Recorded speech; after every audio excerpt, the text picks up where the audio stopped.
napag-usapan natin kanina na basics na nakakalimutan natin.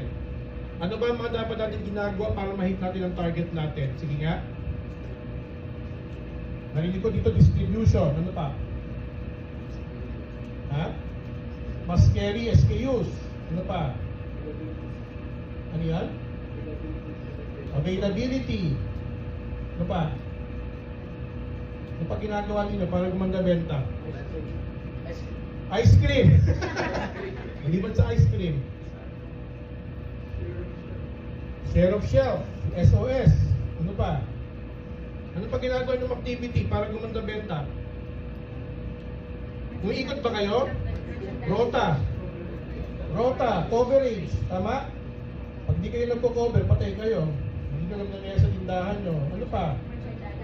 Merchandising. Kinakausap niyo ba yung mga tao sa tindahan? Customer negotiation and engagement. Nego and engagement. Ano pa? Gondola dress up kung may budget at may programa. Marami pa to guys ha. Nakita niyo ba? Ang difference, ano mas marami? Lead measure or lag measure? So oftentimes, we always think about how we're going to hit our target. However, we need to be focusing on the lead measures to get to this number. Right? So we need to think about how do we do our customer negotiations and customer coverage. How do we improve our distribution, availability, share of shelf, ensure must carry SKUs are in the stores, do our merchandising, do our sales routes and customer visits, do our gondola dress up if there's a budget. You get my point?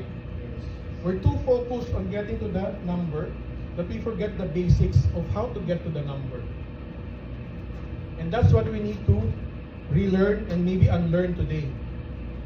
Are we actually doing the right things that we need to do?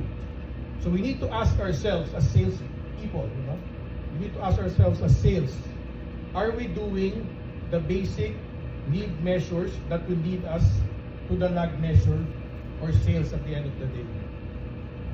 Make sense? Very powerful concept, right? Focus on the lead measures. Tsaka na itong isipin. Kasi pag ginawa nyo ito ng tama, if you do the lead measures well, theoretically this will follow. But you have to do this the right way.